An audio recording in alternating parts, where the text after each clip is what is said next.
Hi, I'm Hannah from Hannah Ray Training. I'm here with Jordan today, and we are going to show you some exercises that you've probably been doing wrong and how you can fix that.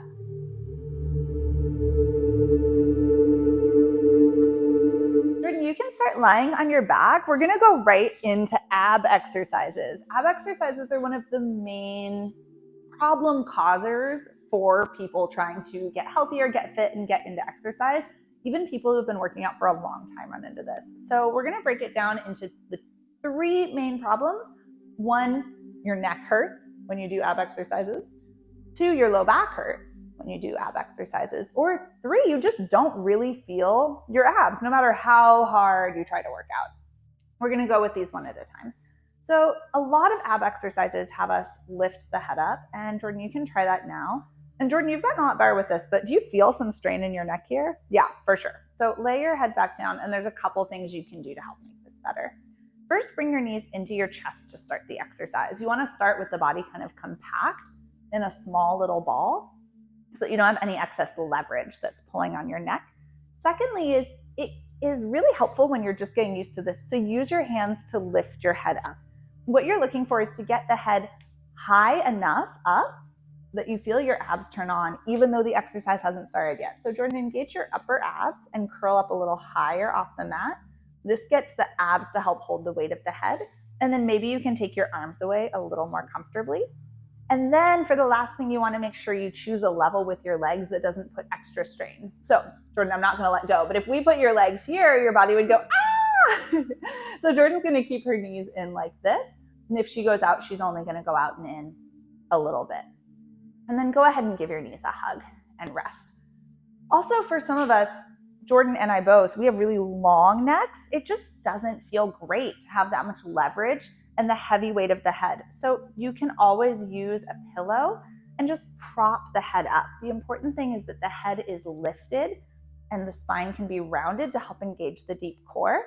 And if you have a little assist with that and your neck feels better, that's totally okay. So now we can talk about the lower back, and it's going to be a similar leverage conversation. So Jordan, you can put your heels together, and as Jordan starts to straighten her legs, she's probably going to feel her abs turn on, maybe about here.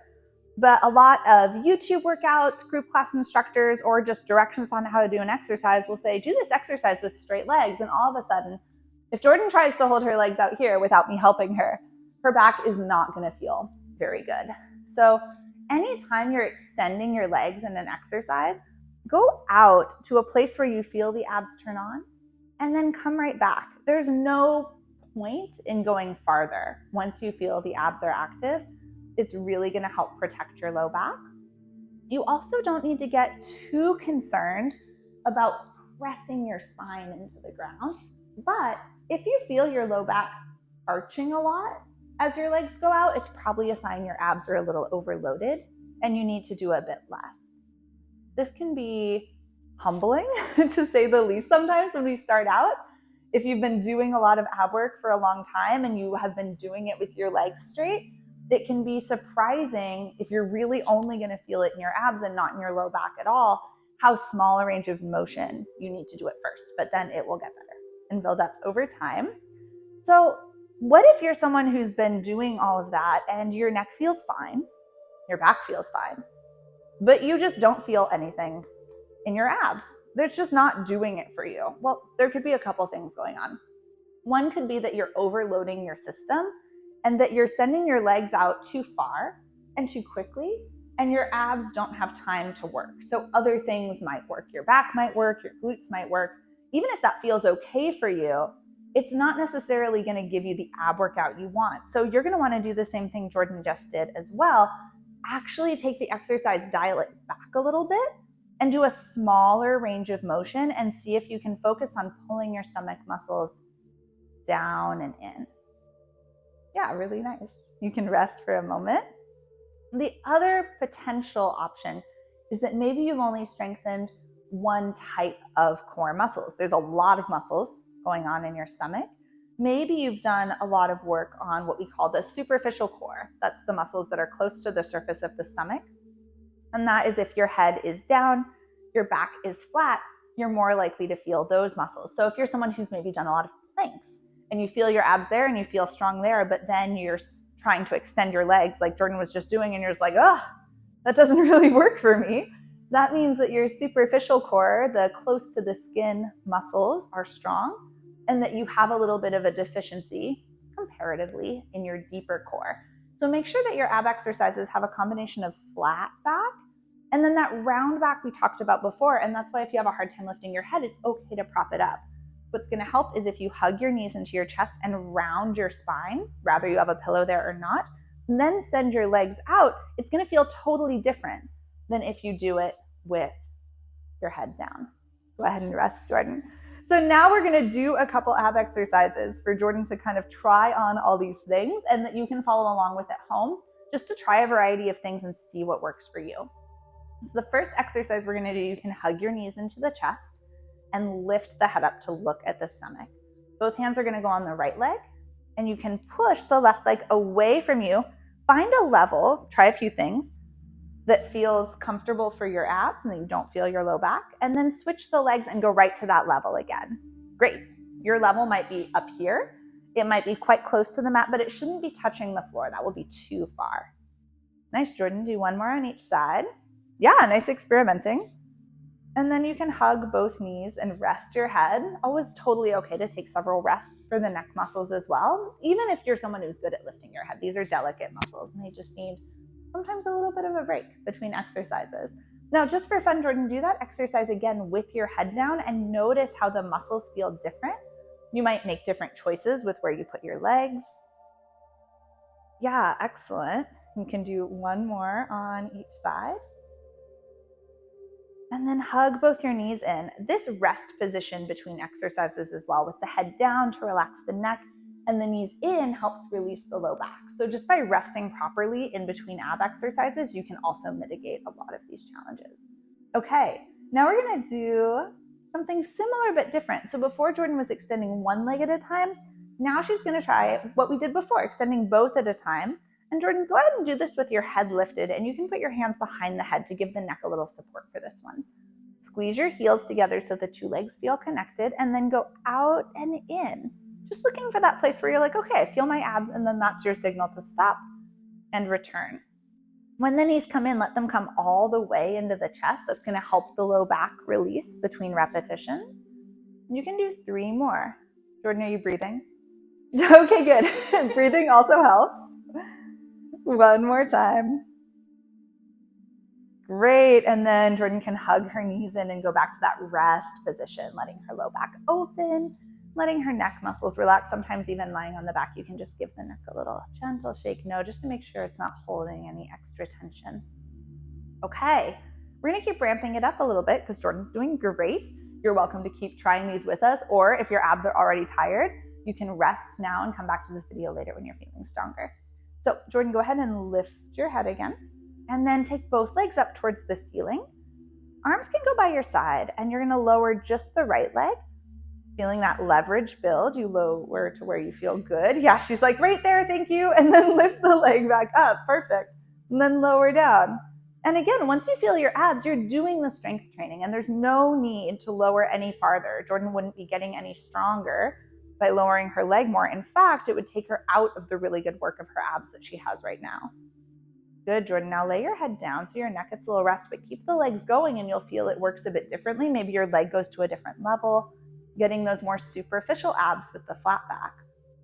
Breathing here, letting the legs move, and just feeling how your body responds to the work. It might be a little different every day. You can hug the knees, and then take a little breath. Nice. Let's go ahead and move on to another exercise that really gives people trouble, which is bridges.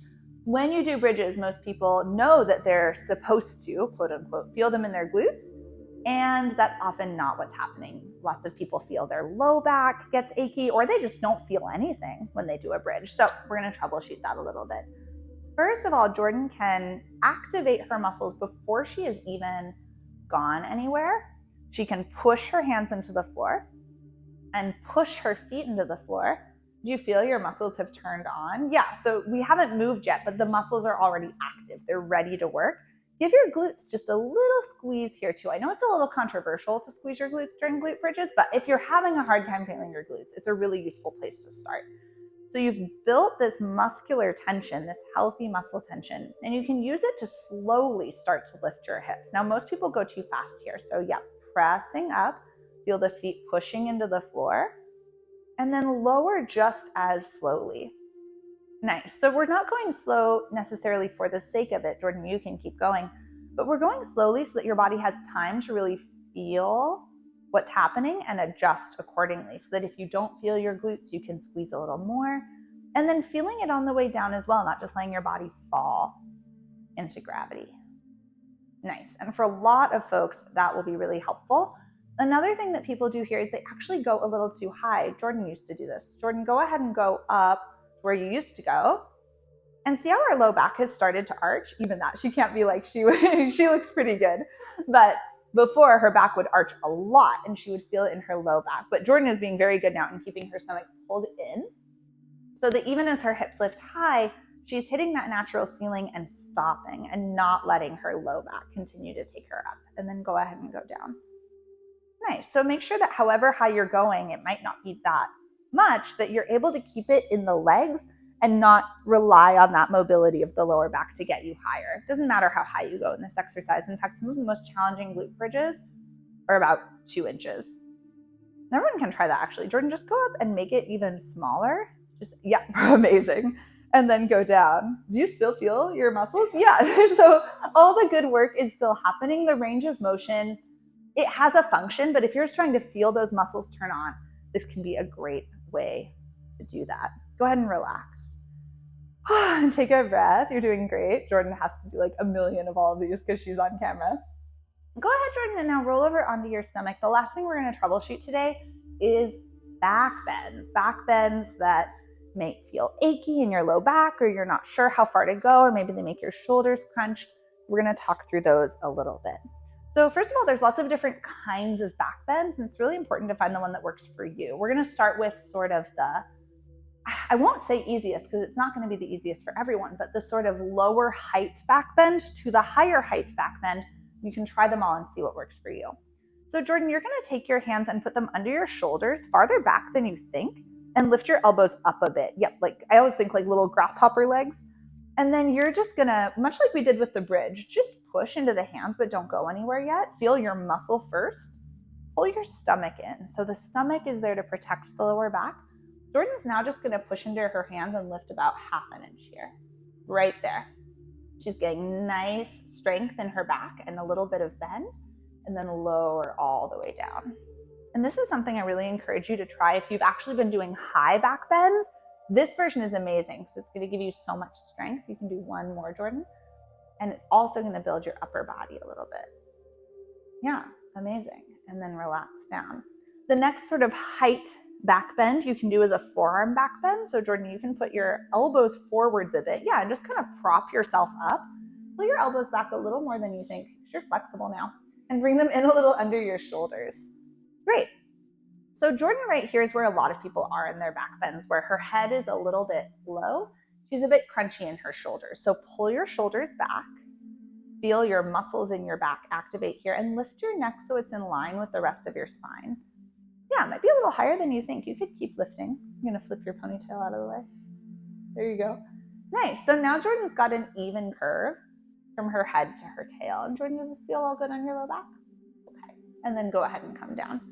So for either of those first 2 versions, if you lift into that and you feel your low back go, ouch, right away, go ahead and take a second before you lift into the back bend and pull your stomach in more than you think and send your tailbone down.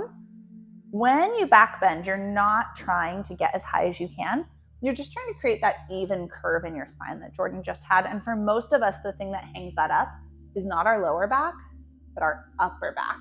So Jordan, do the forearm back bend again and think that this is really the only area, kind of at that bra line area, that is going to be stretching. This is all going to be held by the stomach and actually stay more or less the same. Give that a try and see what you think. Yeah, well, immediately your spine looks more even and her back looks a little bit more supported. Does it feel better? Amazing. And then go ahead and come all the way down. And then Jordan and I are going to do a quick switcheroo because I don't think her body would love the big back bend. My body is good at back bending. It's my one party trick.